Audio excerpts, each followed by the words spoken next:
Oh yes, baby. Disney Plus in the cinema room through the projector. Fantastic. Let's open the Poundland bin. We got all of this on the Disney Plus. We'll still go into the Poundland bin today.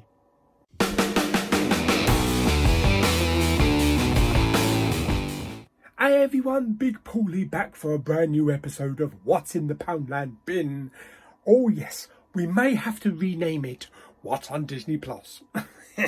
Anyway, yes, we got all that, but we're still going to do Disney Plus. No, Clone Wars on my chin. Oh, let's wait for little Bo Peep to appear. Anyway, let's have a look, see what's in the Poundland bin, see what we can pick out today.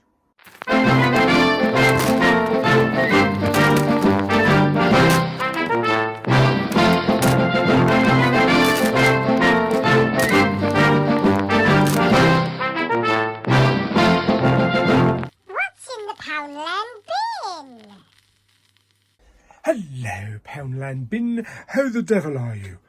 I want to watch The Mandalorian. Yes, all right, we'll watch it again. Anyway, let's find out what you're going to churn out today, shall we? Are you ready, folks? Get those fingers at the ready. Okie dokie. Right, I think I'm going to go down this corner today. So here we go. Got something. It's sealed. Oh yes, baby.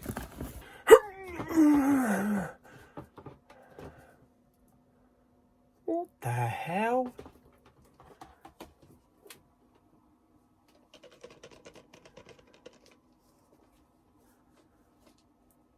It's a steelbook.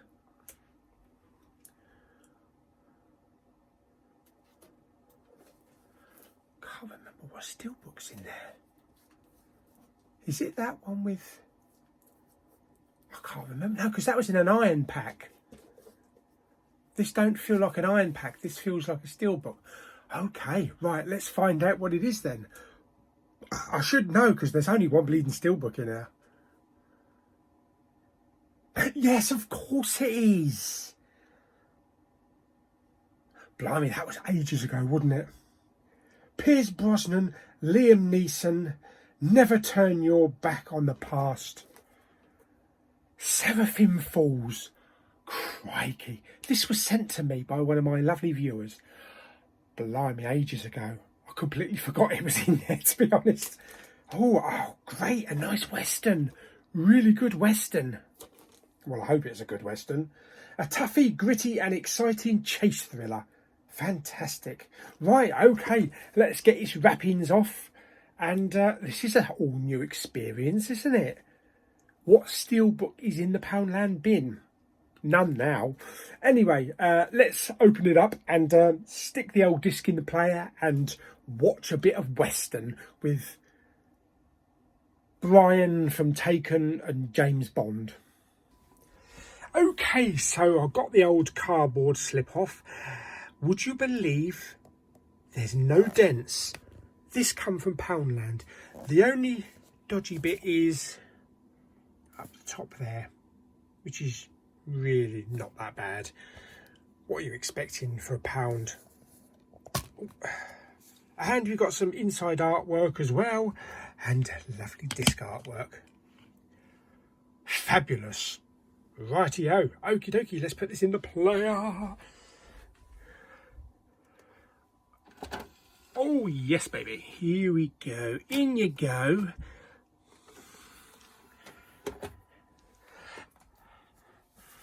Oh God, I know what you want. Bit of that, innit? Be more Yoda. Come on then, let's sit down and see what you're going to teach us today. Okay, so on today's Be More Yoda, we are going to meditate on an idea. I'm one with the Force. The Force is with me. Right.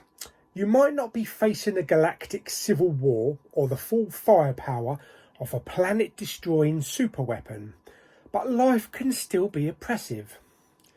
Reciting a simple mantra such as "I am" can centre you and reconnect you with your surroundings, even if you're not a light bow wielding guardian of the wills and can't take down a squad of stormtroopers with a wooden walking stick. I am one with the Force. The Force is with me. I am one with the Force. I can't see where I'm going. Fantastic.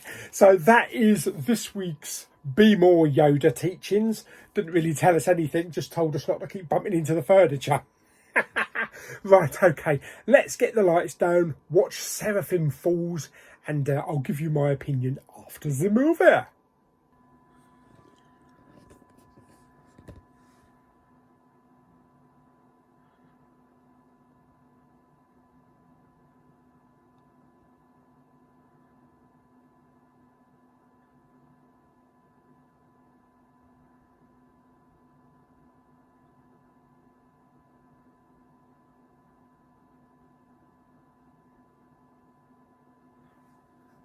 Hey.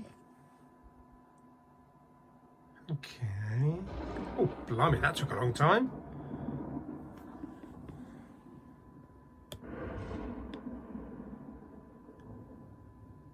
Two hours later.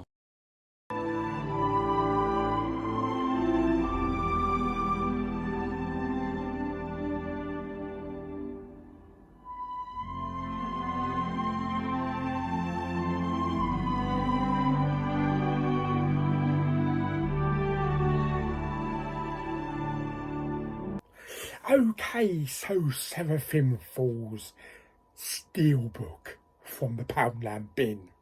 God blimey. Yes. Not a bad film, not a bad western. Kind of reminds me of The Fugitive meets The Revenant. Basically, it's about Pierce Brosnan's character, Gideon, who's being chased by Liam Neeson, which is Colonel Carver, I think his name is. He's got a couple of henchmen with him, and he's chasing Pierce Brosnan through like the wilderness of the snowy mountains and the forests and things like that, hot on his trail. We don't know the reason why until towards the end of the film. Yeah, it's a cat and mouse chase, very fugitive-ish. So, you know, Pierce Brosnan would be like Harrison Ford, and Liam Neeson would be Tommy Lee Jones, but mixed with the wilderness of like what you would see in The Revenant. Although it's a much more spectacular landscape in The Revenant. Not that the landscape in this film is that bad. The cinematography is really good shots, waterfalls, streaming rivers, like I say, mountain tops and snowy peaks and things like that, and lots of trees as well. That's kind of like the first half of the film. Later on, it does turn into kind of a traditional western with the railroad, the cabins, you know, out in the middle of the desert, and dust and sand and dirt. So you get two sides to a western. Of course, there's lots of horse riding. One thing that I noticed in this film is what has Pierce Brosnan and Leonardo DiCaprio both got in common. They've both been inside horses. And I don't mean the pervy type. Yes, do you remember that scene in The Revenant where Leonardo DiCaprio actually climbed inside a horse? There's a very similar-esque sequence in this film. So the first like 20 minutes of the film, there's no dialogue from Pierce Brosnan.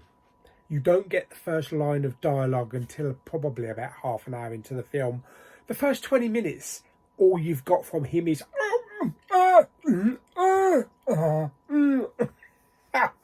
lots of moaning and groaning and screaming and all that kind of stuff. But the story is really good. It is gripping because you don't know the reason, you know, why this cat and mouse chase is happening. For the first hour and a half of the film, you're rooting for Pierce Brosnan.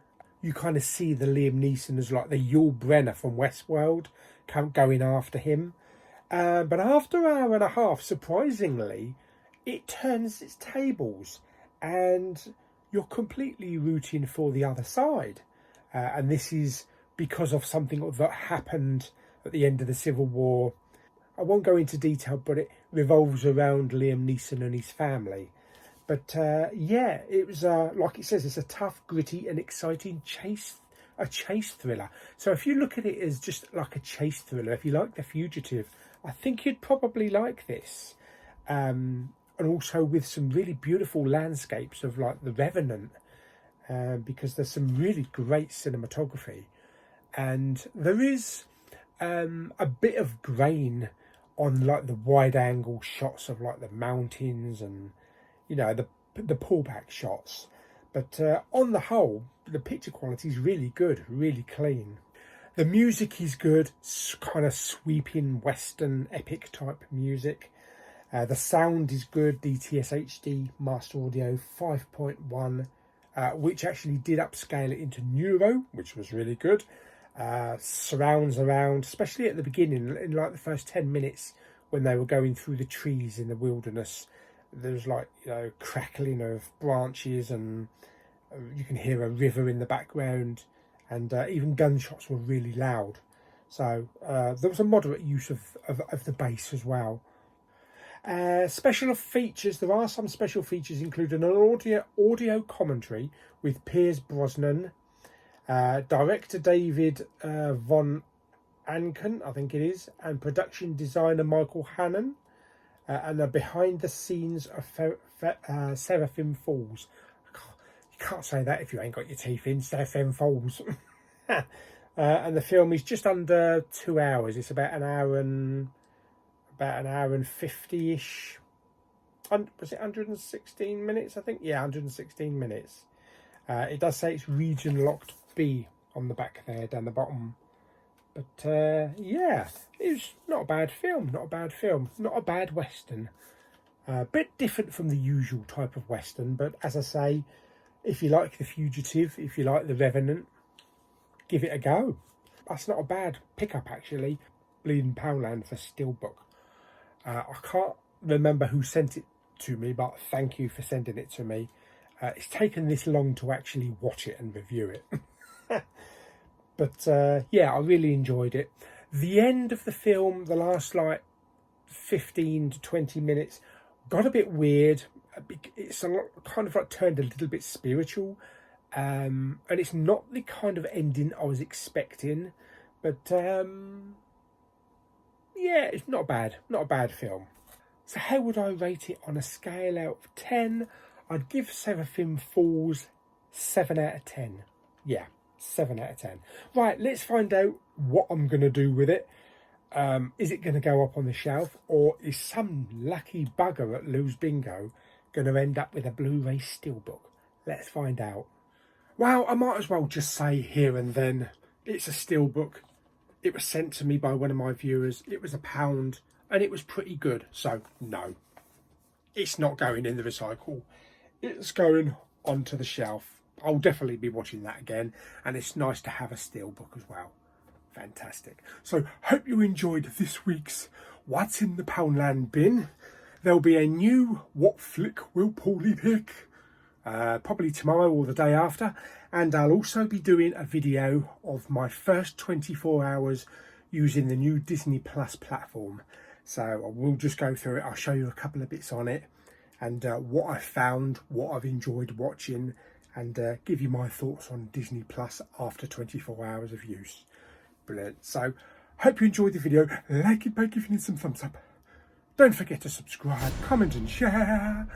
And I'll see you all on the next video. Bye bye.